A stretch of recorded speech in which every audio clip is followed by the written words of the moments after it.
Kitchen से बर्तन पटकने की आवाज सुन प्रतीक अपने कमरे से तुरंत बाहर आया। अभी तक उठी नहीं तुम्हारी बीवी? सुबह के 8 बज रहे हैं। सुबह की चाय तुम्हारे पापा जी और मेरे लिए मैंने बना ली है। लगता है अब नाश्ता भी खुद ही बनाना होगा।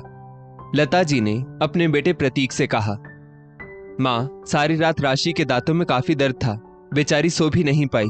सारी रात करवट बदलते हुए निकाली है उसने। आधी रात को रसोई से लौंग भी लेकर उसने दांतों में दबाई, फिर भी कोई असर नहीं हुआ। अभी अभी आंख लगी है बेचारी की। दिन में भी उसे दांत में दर्द हो रहा था, पर रात के वक्त सोते समय दर्द का एहसास कुछ ज्यादा ही होता है। लगता है उसे आज डॉक्टर को दिखाना ही होगा। अभी तो आप नाश्ते में पोहे बना लो या मैं पास से ब्रेड ले आता हूँ। दोपहर के खाने में दाल चावल ही बना लीजिएगा। राशि को भी खाने में आसानी होगी और आपकी भी ज्यादा मेहनत नहीं लगेगी। प्रतीक बोला। ये क्या नया बखेड़ा शुरू हो गया? दांत में ही दर्द है ना? हाथ पैर तो सही सलामत है। उठाओ उसे और तुरंत के तुरंत डॉक्टर को दिखाने की जरूरत नहीं है। 2-4 दिन की पेन किलर ले आओ पास के मेडिकल स्टोर से, और हाँ, साथ साथ ब्रेड बटर भी लेते आना, लता जी बोली। प्रतीक मेडिकल स्टोर से 3 दिन की पेन किलर की दवा ले आया। जबकि वो पढ़ा लिखा था, वो जानता था कि डॉक्टर की सलाह के बगैर कोई भी दवा नहीं लेनी चाहिए। फिर भी माँ ने कहा, इसलिए प्रतीक दवाई ले आया। राशि को दवाई लेने के बाद थोड़ी देर तो आराम लगता, लेकिन बाद में रह रहकर फिर दर्द शुरू हो जाता। प्रतीक जी, 3 दिन से पेन किलर खा रही हूँ, फिर भी दर्द नहीं जा रहा। मैं एक तरफ से खाना भी नहीं खा पा रही, और डॉक्टर की सलाह बगैर इतनी पेन किलर खाना भी सही नहीं है, कहीं कोई साइड इफेक्ट ना हो जाए। राशि ने अपने पति से अपनी परेशानी कही। जब राशि को दर्द से थोड़ा आराम लगता, तब वो खुद ही फटाफट घर के सब काम कर लेती, इसलिए लता जी को उसकी परेशानी की गंभीरता का अंदाजा नहीं लग रहा था। माँ, मैं राशि को डॉक्टर के पास ले जा रहा हूँ। इतनी पेन किलर खाना भी सही नहीं है, प्रतीक बोला। हाँ हाँ बेटा, दिखा लाओ, पता तो चले क्या समस्या है। बीच में ही ससुर जी बोल पड़े। डॉक्टर ने दांतों में रूट कनाल और कैपिंग करने के बारे में कहा, क्योंकि दांतों के भीतर संक्रमण हो गया था। मजबूत दांत को निकालने की बजाय रूट कनाल बेहतर उपाय था। राशि और प्रतीक 2 दिन बाद का रूट कनाल का अपॉइंटमेंट लेकर घर आ गए। ये दर्द अचानक से कैसे शुरू हो गया? लगता है पहले से परेशानी होगी। माँ बाप ने सही से ट्रीटमेंट नहीं करवाया होगा, तभी तो ये समस्या ससुराल आते ही बढ़ गई। हम तो एक पैसा भी खर्च नहीं करने वाले, लता जी बोली। ऐसा करो, बहू को उसके मायके भेज दो। उसके यहाँ भाई भाभी भी हैं और उसकी मम्मी भी फ्री है। वहां उसका अच्छे से ट्रीटमेंट भी हो जाएगा और बहू को आराम भी मिल जाएगा। लता जी ने कड़वी बात को भी चाशनी में घोलकर कहा। राशि को सास की बात बहुत बुरी लगी, पर वो संस्कारवश सास के सामने कुछ बोल ना सकी। राशि नई नई शादी में अपने पति का साथ नहीं छोड़ना चाहती थी, और मायके में भी तो अभी घर की सारी जिम्मेदारी उसकी माँ के ऊपर ही थी। राशि की भाभी खुद अपने मायके में थी, क्योंकि उनके पिता का निधन हो गया था। उनके बच्चे राशि की माँ ही संभाल रही थी। ऐसे समय में राशि अपनी समस्या लेकर अपने मायके पहुंच जाए, ये राशि को अच्छा नहीं लग रहा था। खैर, राशि की सास ने राशि के भाई को उसको ले जाने के लिए बुला लिया।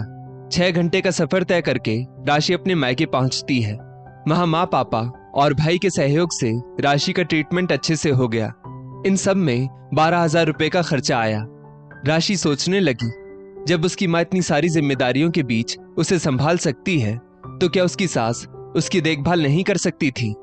जैसे ही राशि का ट्रीटमेंट हुआ, उसकी सास ने उसे वापस ससुराल बुला लिया।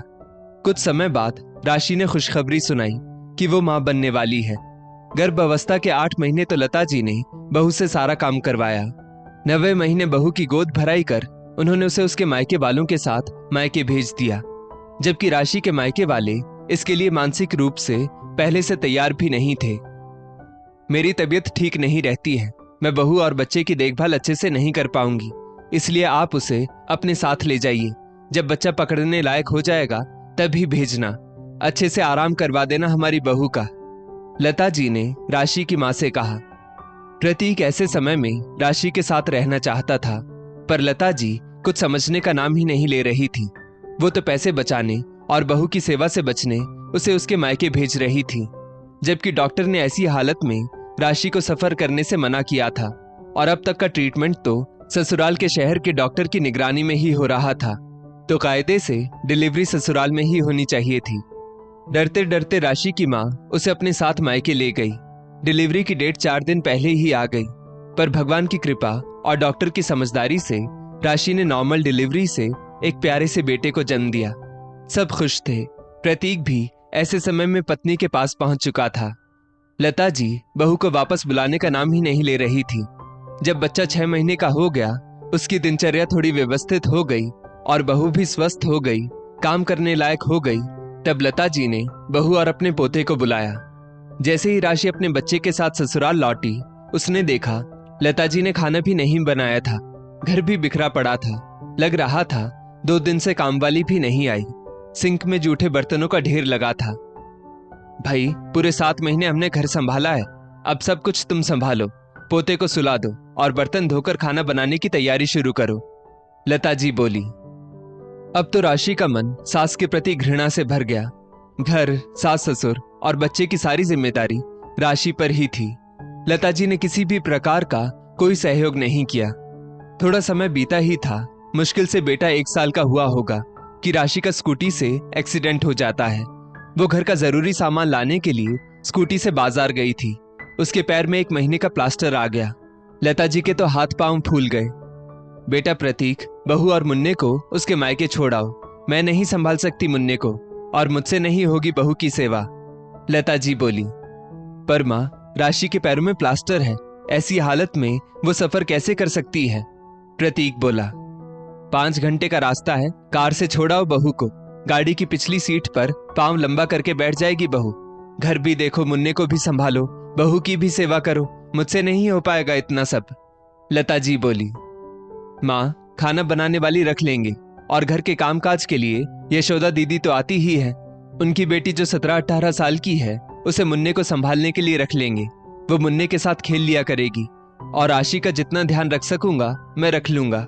थोड़ा बहुत तो आप संभाल ही सकती हैं। प्रतीक ने माँ को खूब मनाने की कोशिश की। लता जी की जिद के आगे किसी की एक ना चली। प्रतीक राशि और मुन्ने को उसके मायके छोड़ आया। अब सास के असहयोग से राशि काफी नाराज थी। राशि के दूसरे बच्चे के जन्म के समय भी लता जी ने उसे 4 महीने के लिए मायके भेज दिया। हर बार की तरह इस बार भी राशि के मायके वालों पर ही सारी जिम्मेदारी डाल दी गई। अब राशि अपनी सास के साथ औपचारिक रिश्ता ही रखती, ज्यादा बात नहीं करती, क्योंकि जब उसे अपनी सास के प्यार की, अपनेपन की, साथ की जरूरत थी, तब उसकी सास ने अपने स्वार्थी और जहरीले व्यवहार के कारण राशि का भरोसा तोड़ दिया था। वो टूट चुकी थी। अपनी सास के प्रति उसके मन में कोई अच्छी भावना नहीं बची थी। जब जब राशि को अपनी सास की जरूरत थी, वो अपने घर में नहीं बल्कि मायके में ही जबरदस्ती भेजी गई थी। लेकिन मन ही मन अब राशि ने कुछ सोच रखा था। वो बस ऊंट को पहाड़ के नीचे आने का इंतजार कर रही थी। जल्द ही उसकी एक कामना पूरी हो गई। उसकी सास लता जी अपने सत्संग ग्रुप की सहेलियों के साथ एक फार्म हाउस में पिकनिक पर गई थी। ये फार्म हाउस उनकी खास सहेली का था। सकुशल पहुंच तो गई सब सहेलियां, लेकिन वहां बिन मौसम बरसात आ गई। लता जी गीली मिट्टी में फिसल गई। वजन भी उनका ज्यादा था। जैसे तैसे सबने मिलकर उन्हें संभाला और गाड़ी में बिठाया। उनके पैरों में काफी दर्द था। डॉक्टर को दिखाने पर पता चला पैर में फ्रैक्चर हो गया है। उनके कम से कम महीने 1.5 महीने का प्लास्टर आ गया। बहू, पानी का जग भरकर मेरे बिस्तर की साइड टेबल पर रख देना, फिर कपड़े बदलने में मेरी मदद करना, लता जी ने राशि से कहा। राशि कुछ नहीं बोली और पानी का जग भरकर ले आई। वहां राशि के ससुर जी और पति प्रतीक दोनों मौजूद थे। मुझे आप लोगों से कुछ कहना है। माँ जी को उनके भाई के यहाँ भेज दीजिए। मैं उनकी सेवा नहीं कर पाऊंगी।